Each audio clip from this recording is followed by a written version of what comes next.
आने वाली है और उसी बीच जिस तरीके के हालात बांग्लादेश में बने हुए हैं वो वाकई बेहद दयनीय है। हालांकि ये पहली बार इस तरह का मंजर देखने को नहीं मिला। इससे पहले भी लगातार हिंदू माइनॉरिटीज को सताया जाता है, मंदिरों में तोड़फोड़ देखने को मिलती है। गनीमत इस बार ये देखने को मिली कि एक शख्स की गिरफ्तारी हुई है, लेकिन इससे पहले जो तमाम मामले थे उसमें तो कोई कार्रवाई भी नहीं हुई थी। बहुत बहुत धन्यवाद हर्षद जी। देखिए, बांग्लादेश में ये जो 2009 से 2015 तक, जो 24 तक ढाका सिटी में कई सारे टेम्पररी पैंडल भी हो रहे थे उस वक्त। पिछले साल से वो टेम्पररी पैंडल ये तौहीदी जनता या जिहादियों ने बंद कर दी। इस साल भी नहीं है। अभी सारे देश में, पूरे देश में दुर्गा देवी की जो मूर्ति को तोड़ रहा है। और कल ही परसों बांग्लादेश के होम मिनिस्टर ने कहा कि ये जो तोड़फोड़ की घटना ये बहुत ही छोटी है, माइनर है, एक इतना बड़ा है नहीं। और जैसे कि हमारे सम्मानित पैनलिस्ट कह रहे थे कि बांग्लादेश की, और आप भी कह रहे थे कि बांग्लादेश की जो चुनाव है उसमें कौन आएगा, बांग्लादेश में कोई चुनाव होने वाला है नहीं। ये यूनुस अभी बहाना निकल रहे हैं। ये सब जो अल्पसंख्यक लोगों के ऊपर अत्याचार और अवामी लीग के लोगों के ऊपर अत्याचार, सबके ऊपर अत्याचार, और उसके साथ साथ अभी देखिए कल ही यूनुस गए हैं अमेरिका में, ये यूनाइटेड नेशंस के जो असेंबली में है, वहाँ एक शो डाउन करने के लिए हो गए। उसके साथ बीएनपी को ले गए, जमात इस्लामी को ले गए, सारे के सारे इस्लामिस्ट पार्टी को ले गए। और उसके दिल में एक डर है कि अमेरिका में अभी जो अवामी लीग प्रोटेस्ट कर रहा है, एंटी यूनुस प्रोटेस्ट, इसको संभालने के लिए, तो यूनुस की हाथ में अभी कोई क्या कहते हैं, कंट्रोल है नहीं बांग्लादेश की पूरे कंट्रोल है इस्लामिस्ट और जिहादियों के हाथ में। और ये आप जो हम लोग जो देख रहे हैं अभी, आप तो हम ढाका में बैठ के कह रहा हूँ कि ढाका सिटी में पहले जब दुर्गा पूजा के मौसम आते, परसों से ये शुरू हुआ, तो उस वक्त एक फेस्टिवल के जैसा सब जाते थे दुर्गा टेम्पल में, पूजा के टेम्पल में। अभी सबके दिल में एक डर है। आप देख रहे हैं कैसे मंदिरें तोड़ रहे, जैसे मूर्तियां तोड़ रहे। और मैंने जैसे कहा कि ढाका सिटी में बिल्कुल जो बिल्कुल कम से कम 10 टेम्पररी पैंडल्स होता था, ये सब बंद कर दी पिछले साल से। हाँ सर जी। बिल्कुल शोएब जी, वहाँ की स्थिति आपसे बेहतर कोई नहीं समझ सकता, कोई नहीं बता सकता। अरविंद जी, जिस तरीके से शोएब जी ने भी बताया कि पहले वहाँ पर हालात बहुत बेहतर रहते थे और दुर्गा पूजा एक उत्सव के रूप में मनाई जाती थी, भव्य तरीके से मनाई जाती थी, लेकिन वाकई हालात अब यूनुस के राज में बेहद खराब हो चले हैं। क्या लगता है वहाँ पर इलेक्शंस हो भी पाएंगे इस तरह के हालातों को देखते हुए? शोएब साहब बिल्कुल सही बोल रहे हैं, दुरुस्त फरमा रहे हैं कि दरअसल हो सकता है कि इन्हीं सारी घटनाओं का सहारा लेके यूनुस साहब ये कह लें कि अभी देश में माहौल ठीक नहीं है और अभी इलेक्शन नहीं कराएंगे। तो ये भी एक कारण हो सकता है। इन सारी चीजों का इस्तेमाल राजनीति की किया जा रहा है और बांग्लादेश के तो फायदे के लिए तो ये बिल्कुल भी नहीं है। मतलब बहुत नुकसान किया है पूरे ही। और जो एक जो अच्छा आंदोलन जो शुरू हुआ था, जो वहां पे बहुत सारे परिवर्तन, वो दरअसल किसी सत्ता के खिलाफ कितना था नहीं था, पर असंतोष जरूर था लोगों के मन में कि नहीं, कुछ नया होना चाहिए, कुछ प्रजातंत्र का कुछ आगे का विकास होना चाहिए, डेमोक्रेटिक इंस्टीट्यूशन आने चाहिए। तो उन सब लोगों को तो पीछे धकेल दिया। जो वहाँ के पत्रकार हैं, वहाँ के जो पढ़े लिखे स्टूडेंट्स थे, या तमाम जो बांग्लादेश के बारे में सोचते थे, उनको उस आंदोलन से हटा के मोहम्मद यूनुस और उनके आसपास एक ऐसी चौकड़ी पैदा हो गई है जो बांग्लादेश के बारे में नहीं सोचकर केवल सत्ता के बारे में सोचना चाहती है।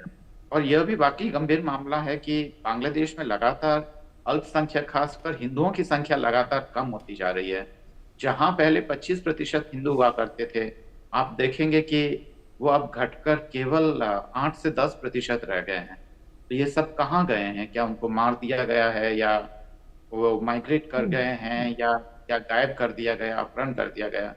ये वाकई चिंता की बात है। और मुझे लगता है कि भारत की जो पूर्ववर्ती सरकारों को जिस हिसाब से खासकर यह सारे मसले उठाने चाहिए थे, बात यहाँ हिंदू मुस्लिम की ही नहीं है, एक मानवता की भी बात है कि मानवता के नाते भारत सरकार को जो पहले जो मामले उठाने चाहिए थे वैसे उसने उन चीजों का जिक्र नहीं किया। तो एक कहीं ना कहीं एक संकोच है कि कहीं बांग्लादेश में लोग ये ना समझ लें कि हम उनके आंतरिक मामलों में दखलंदाजी कर रहे हैं। पर ये सारे ही मसले काफी गंभीर हैं और इन पे पूछा तो जाना चाहिए, क्योंकि इससे हमारे हित भी प्रभावित होते हैं। अगर माइग्रेशन भारत में बहुत ज्यादा हुआ है या अगर पड़ोस डिस्टर्ब रहेगा तो फिर यह किसी के भी हित में नहीं है, जो जरूर पूछा जाना चाहिए। आशा जी। बिल्कुल शोएब जी, सबसे ज्यादा बड़ी बात है इस तरह की वहां पर से निकलकर सामने आ रही है कि हिंदू व्यापारियों को वहां पर मार दिया जाता है और उसके बाद ये हवाला दे दिया जाता है कि वो काफिर है, और इस तरह की तमाम घटनाएं हैं, इसको लेकर कोई कार्रवाई भी नहीं की जाती। वहां पर कानून व्यवस्था भी पूरी तरीके से चरमराई हुई है। हर्षा जी देखिए, ये जो बांग्लादेश में अभी इस जो यूनुस के सहयोगी बांग्लादेश इस्लामी आंदोलन या जमात चोर मनाई, इसने क्या कहा कि ये बांग्लादेश को अफगानिस्तान बनाना चाहते। आप जो दुर्गा पूजा की बात कर रहे हैं हर्षा जी, ये सब हर वक्त बांग्लादेश में दुर्गा पूजा को जैसे कि फेस्टिवल ऑफ बंगाली, सारी बंगाली का ये फेस्टिवल थे, बिल्कुल बिल्कुल, ये सिर्फ हिंदू का नहीं। मगर अभी क्या हो गया कि हिंदुओं को कोई राइट नहीं है पूजा करने की।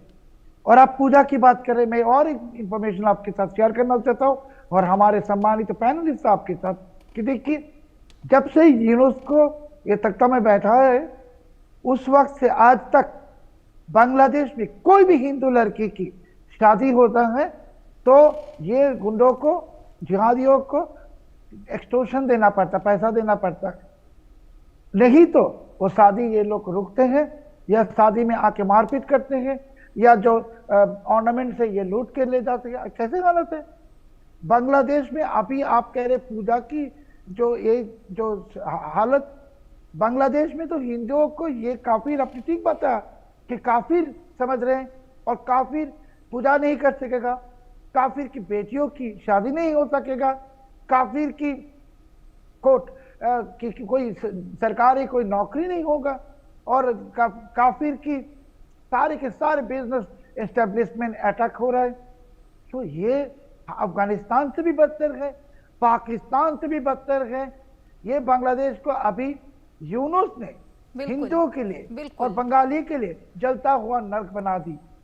शोएब जी, आपके हिसाब से शेख हसीना सरकार के समय पे चीजें बेहतर थी?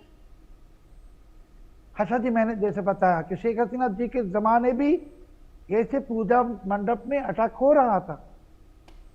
शेख हसीना के जमाने में भी हिंदुओं के ऊपर अत्याचार हो रहा था।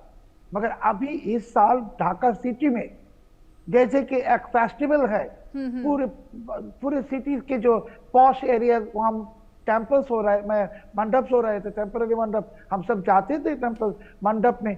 अभी इस साल ये तौहीदी जनता एक है, इसने कहा कि ये जो प्लेग्राउंड है यहाँ हम नमाज पढ़ते हैं ईद के, यहाँ कोई पूजा मंडप नहीं हो सकता।